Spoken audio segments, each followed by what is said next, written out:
Michelle Minori. I'm a chef in San Francisco. I was on season 16 of Top Chef, and I'm very excited to work with Kosta Browne and make a dish that we're going to pair with the Sonoma Coast Pinot Noir. This is a 2018. We're going to make a roasted corn agnolotti with some wild prawns and chorizo. We should make the pasta first so it has time to rest, and I'm just going to do it in a stand mixer. You can also do it in a bowl. You can just follow along with me, and we'll share the recipe online at kostabrowne.com. So I have a bowl. I have some 00 flour, it's pasta flour. Get a little bit of salt. Oh, I'm gonna measure this. Half teaspoon of salt. And let's just put this on.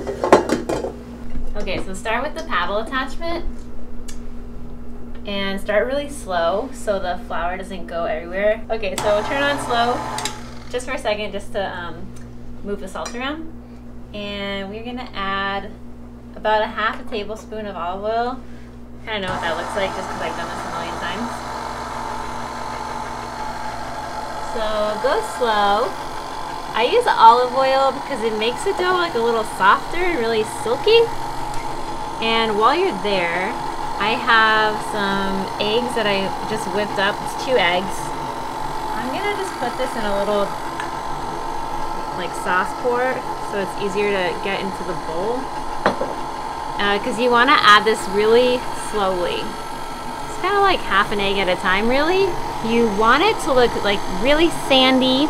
This part takes a lot of patience, so kind of just like let the machine go. If you're doing it in a bowl with a fork or something, just mix it a lot while you slowly add your eggs. I've added almost all of the eggs. That is the last bit of egg. So as you can see, it's starting to cling to the paddle. You can just kind of like smash the dough against the side of the bowl, and you can see it's come together. It's a little shaggy. If you feel like your dough is a little dry, you can always spray it with a little bit of water. I have like one of these. I have one of these little spray bottles. Or just like splash some water on your dough. So I just kneaded the dough. When you push it with your finger, it's kind of bounces back, and it's nice and soft. Feels like Play-Doh. It's got good bounce. I'm just gonna wrap it in a little bit of plastic wrap, and we're gonna let it sit out on the table just to rest for like maybe 15-20 minutes while we make our filling, and we will come back to that in a minute. Okay, so we're gonna roast some corn in a pan really quick. So this is a easy way to get corn off of the cob. Once it's clean, just lay it down on its side. It's a lot safer than standing it up. And this is just like multicolored corn. It's really nice and sweet. It's in season right now. Get as close to the cob as possible. Okay, so we're gonna roast corn. I have a hot pan. I have a little bit of water here to tell if your pan's hot. Put a little water, has little beads that roll around. It's ready to go. Put a little canola olive oil blend in here. I don't know, like 2 tablespoons. It's like pretty simple. It's just corn. We're gonna season it with some kosher salt. It's like a big pinch of kosher salt. Okay, so I'm just gonna let this keep cooking, maybe like 3 or 4 minutes until it's nice and soft. So the corn is nice and caramelized.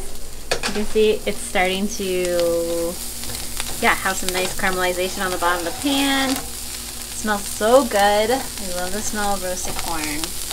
Got a little bit of color. Looks like it's getting nice and soft. All that stuff on the bottom of the pan actually has a ton of flavor, and I don't want to waste it. I'm not trying to make this like really moist, because the whole point of this is to get the water out, but if you add a little bit, like half a spoon of water at the bottom of the pan, just kind of scrape it, you'll get all that nice flavor back into the corn. And so we just want this to cool down. I'm just gonna put it on a plate, spread it out into like a thin layer, and I'm gonna pop this in the fridge and let it cool down. So we're gonna get everything ready for our sauce. So we have some shallots here, about a shallot, like 2 tablespoons, some chopped garlic, have some Cerignola olives. This is a Spanish dried chorizo, like a 1/4 cup. I just diced it up with some chives. Have some chicken stock. I have a little bit of white wine, just to add a little bit of like acidity and brightness to the sauce. That's going to be the base. We're also going to mount in a little bit of olive oil, and with these lovely prawns.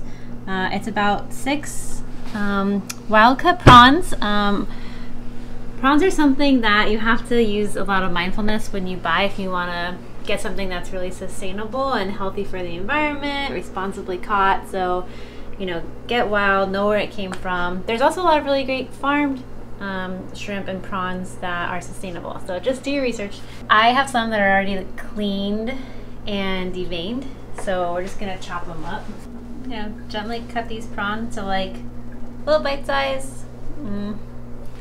What is that, like 1/2 inch by 1/2 inch? Just a little bite size. Try to make sure they're all the same size so they cook at the same rate. And I love cooking with seafood, and I especially love putting it in pasta. I feel like this Pinot Noir pairs so well with seafood. That was something that really surprised me about this wine. Okay, so the corn is cool. We're just gonna spoon it into like the world's tiniest food processor because that's all I got. I'm gonna leave a little bit on this plate because we're gonna put some in the sauce. So don't use all of it. I also have a lemon. I'm gonna use the juice later for the sauce, but it has this really nice zest. So just if you have a microplane or a zester, just put that directly into the food processor, and all of those nice lemony, citrusy oils will go into the corn. It's like really rounds out the flavor of the corn. So put this on, pulse it. Just let it run until it's like as smooth as possible. Okay, so this is pretty smooth. Still got a little bit of chunks, but that's totally okay. And we are going to add some ricotta. Any kind of soft cheese will work. I like ricotta because it tends to be a little bit dry depending on which brand you get, and it's really soft and fluffy, and it's pretty neutral flavor, so the corn really has an opportunity to kind of shine as the main flavor component here. Pop the lid back on, give it a couple more pulses. Take your spatula, scrape it down. And this is just going to help it kind of emulsify everything, tighten it up, and you're going to make a really nice filling for your agnolotti. It looks like a really good consistency too. It's not too wet. You don't want it to be really wet, or else it could like make your dough kind of sog out a little bit. So let's just taste it. It's delicious. So it's got really nice corn flavor. It's very delicate, but also kind of roasty and charred flavored. So we're just gonna add a little bit of salt. I think it needs more. And you always wanna like season every step of the way when you're cooking. We call it like seasoning in layers. It's the best way to get optimal flavor into a dish. So I have a piping bag. It's for a filling. If you don't have a piping bag, you can use like a Ziploc bag, get a heavy duty one. Just, you know, hold it in one hand and then flip it around. So you kind of have like this nice little area to work with. Now pop it open and then kind of scoop the filling and like get in there and scrape it against your thumb. I have twine here, so I'm just gonna tie a little bit of twine around the outside, give it a few loops so it has some torque. And if you don't have twine, just, I don't know, use some string, or you can tape it. I'm gonna cut the top off, just kind of like an important part. How much? This is like a 1/2 inch. It's pretty small opening, so we'll play around with that. We'll see if that's enough, but just start there, because you can't uncut it. It's not hot in here. If your kitchen is hot, I would say put this in the fridge or if you feel like your filling is like kind of soft and mushy, put it in the fridge so it stays kind of like tight. So let's just start with like a quarter of this dough. Doesn't look like very much, but we don't want to pull too much out while we're shaping our dough. So whatever you're not using, wrap it back up in plastic so it doesn't dry out. I don't really feel like I need any flour, but if you feel like your dough is kind of sticky, you could just like sprinkle a little bit of that 00 flour on there. So I kind of just get it started with a rolling pin, just so like it has enough room to fit between the rollers of your pasta roller. Make sure if you do have a pasta roller, whichever kind it is, that it's set to the widest setting. And let's go ahead and start it slow.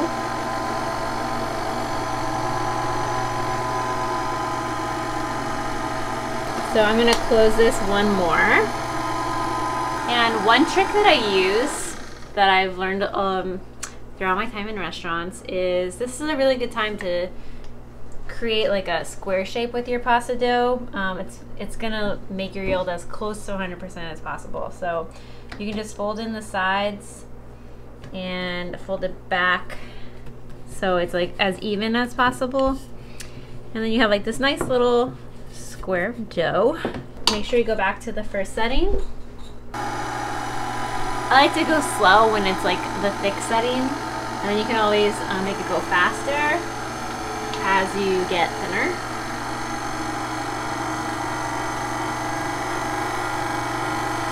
Okay, so nice and smooth, not really like any streaks in the dough. Turn it a little faster because we can handle it. See how the dough's like kind of pulling, it looks a little lopsided? Just turn it around. And then go smaller, go faster. So you can see like how much dough that already made. So, just gonna cut it. This is kind of like a lot to work with, so I'm gonna put this here, and we'll work with this one for now. And you can just cover whatever you have pulled to the side, which is a little bit of plastic wrap, again, because you just don't want it to dry out.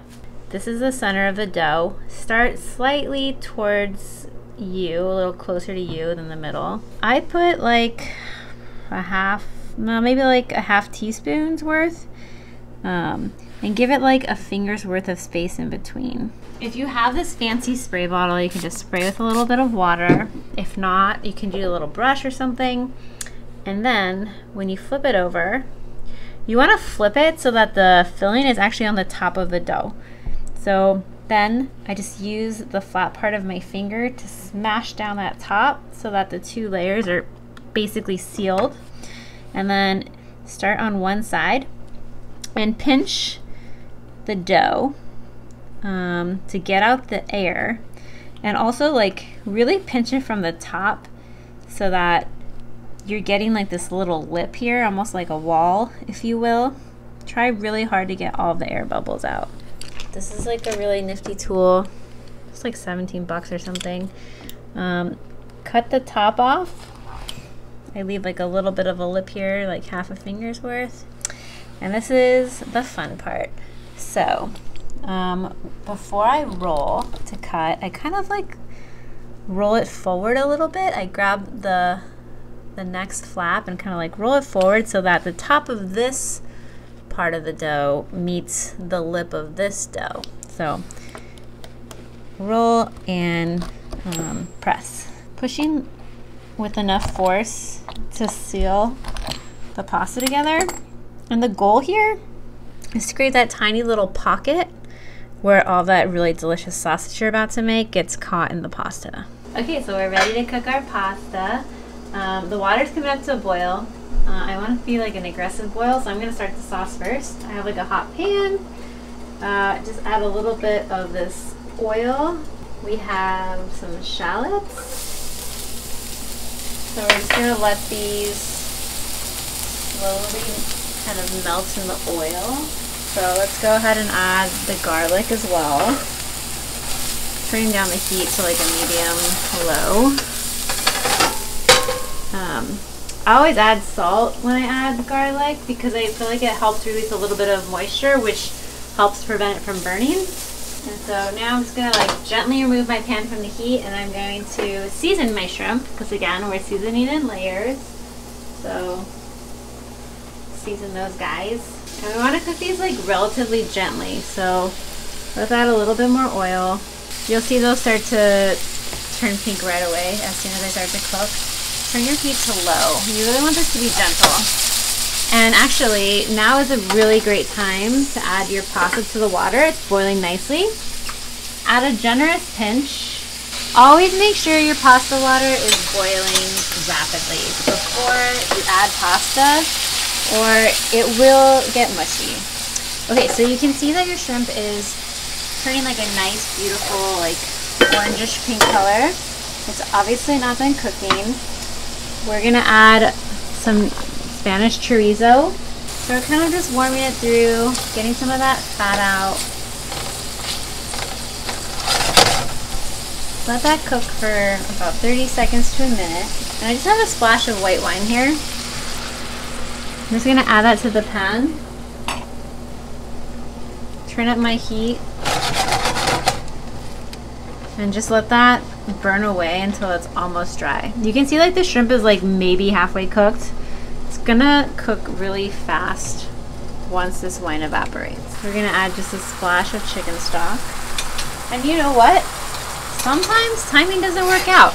I'm kind of scared that the shrimp is gonna overcook. So if you wanna take it out of your pan, you can do that. Cooking is really about being flexible. And overcooked shrimp is like not a fun thing. So I'm taking mine out. This is called au sec. It means almost dry. It's not burnt to the bottom. It's still a little bit of moisture. We're gonna add about 2 ounces of chicken stock. And I'm gonna put the pasta in this stock because it still needs to cook. But if it cooks in the stock, it's going to absorb all of that flavor as it cooks. We can add in some of our roasted corn. I'm just gonna add in like 1 spoonful and reserve the rest for the rest of the pasta. So I have some really nice extra virgin olive oil. Is that like a tablespoon? That's gonna emulsify into the liquid. I have some green olives. These are Terranula olives. I'm gonna add half because it's just 2 portions. And we can go ahead and add in some of our shrimp and chorizo. And another trick that I really like to do to help me build a sauce is to take some of the pasta water, because all of the starch is built up in there from cooking the pasta dough. When you bite the parts of the dough that are stuck together, it should be chewy, and it should have a bite, but it should not get stuck in your teeth. If it gets stuck in your teeth, you want to keep cooking it, but this is good. So I'm just gonna add in a squeeze of lemon juice. When you're cooking, you want to think about balance. So this is really rich. You want some lemon juice to balance it out. It's got brininess from the olives and the shrimp. It's got some fat from the chorizo and the olive oil. It's got acidity from the white wine and the lemon juice. And we're just going to add that extra little level of onion flavor with these fresh chives. Okay, so let's plate our pasta. It's been such a pleasure cooking this dish and being able to pair it with Kosta Browne wine. You know, they use their wine to bring people together, and I think that's really what food is all about too, and that's why it's such a pleasure to get to work alongside Kosta Browne and everyone involved on the team. So thank you.